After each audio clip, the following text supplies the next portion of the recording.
I wish I would have met you. Now it's a little late. Hey YouTube, this is American Family Now. Today I am going to be going over my bug out / survival gear. Now keep in mind we are a family of 5, 2 adults and 3 little kids. So a lot of times when I'm watching these YouTube videos with the bug out gear and survival gear, a lot of times it's you know, one guy or you know, maybe a couple or whatever, and they're going to be escaping the city or whatever. Well, anyways, we kind of live up in Maine, and we're more out in the woods, not really the boonies, but we're not too terribly close to city life. So our idea of bug out is a little bit different than probably the majority of YouTubers. So I'm going to be going over some of the stuff that we have, and some of it will sound a little extravagant or whatever, but bear in mind I've got 3 little kids, and when time comes that you have to go away for, you know, anywhere from 3 days to 3 months, who knows what could happen. You want to have some stuff that would satisfy them in that journey. So first up, I will talk about my tent. We have a 12-foot teepee tent, which I got from Magnum Tents. I also have a video that I posted online. I'm not going to get it out too much, but if you want, you can see it. I set it up and whatnot on another video on our American Family Now page. But it's 12 foot. It's got a chimney hole in it, so you can put a wood stove in there, and it's 12 feet, and we've slept in it pretty comfortably. We like it. It's a good quality product. I will say that the material that they use, I forgot the actual name that they call it, Duramag 300 or something. I can't remember, but I have noticed that if there's a hole in it, or a tear along a seam or something, because my bag started to rip where one of the handles was, and I just, out of curiosity, because it's the tent bag, I was like, well, I can use another tent bag or whatever. I wanted to see what the durability of the material itself is. So as I started to pull it, it actually spread pretty quickly. So you'd want to have some kind of patching kit with this tent, just in case a tree branch came down. I mean, if you're just pulling on it, you're not going to rip it. But if you get a tear started in it, you're going to want to patch it immediately before it spreads, because it will be fairly easy to spread. So that would be our home base right there.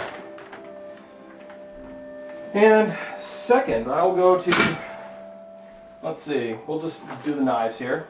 I don't really have an elaborate selection of knives. I know a lot of people are really into, you know, big Bowie knives or whatever. I've got just a buck hunting knife. I have a Kershaw scuba knife or marine knife, which was also on one of the Mission Impossible movies. I can't remember. I think it was Mission Impossible 1, but you'll see in one of the fight scenes the knife goes into the sand. I'm like, hey, I have that knife. I also have a custom-made knife.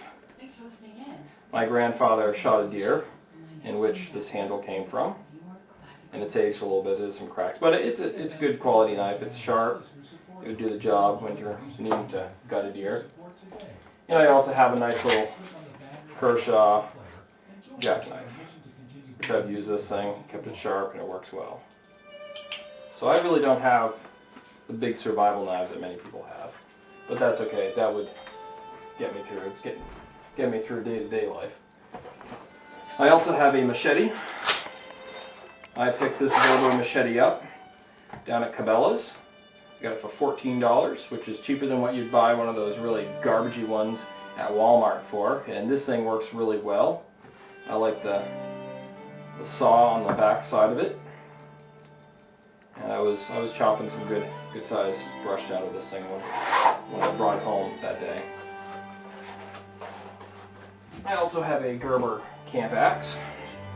It's a little on the small side, but you know, you can take down a tree with it. You're not going to be wanting to take down too much of trees anyways, because they're not going to burn very well unless they're seasoned.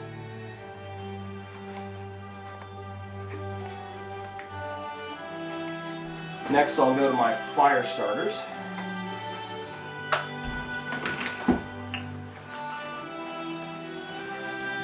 I'm obsessive about fire. You have your Bic lighters. I also have a Zippo, which I do not have this thing filled with butane, but it does have a little bit. This is a lighter that supposedly does not go out, but I just blew it out and stayed out. This thing's got a lifetime warranty on it too. Some extra fuel. And I do have a regular Zippo too, someplace here. There it is. Because butane does not work at... Oh, nope, that's my magnesium bar. Those are nice. You want to get to know it better before you stick it in a survival package though. Oh, where in the world is my Zippo?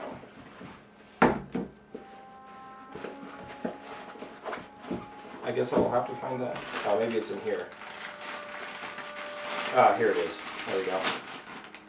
And I have a little hand warmer too, which I probably would not use, but I have it with my fire stuff anyways. And I have not primed this thing. There is no lighter fluid in it.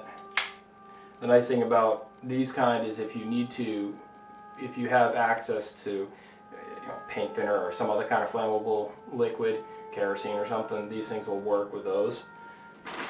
You want to have extra flint and possibly an extra wick, depending on how long you're expecting to be on.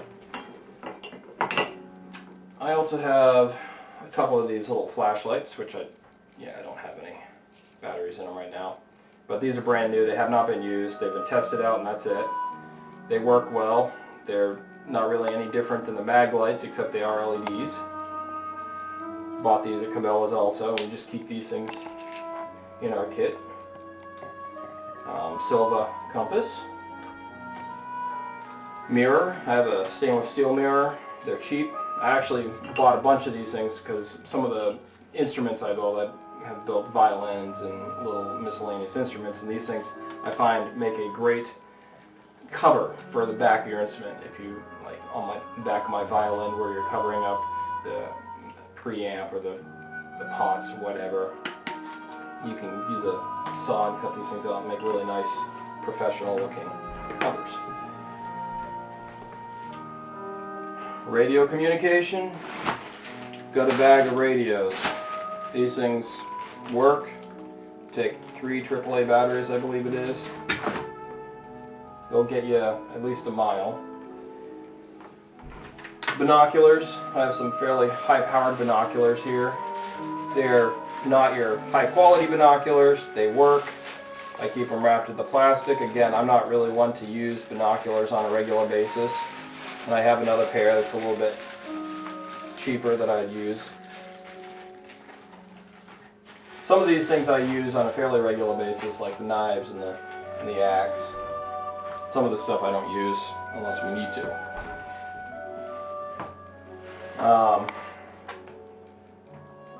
Let's see here. Radios.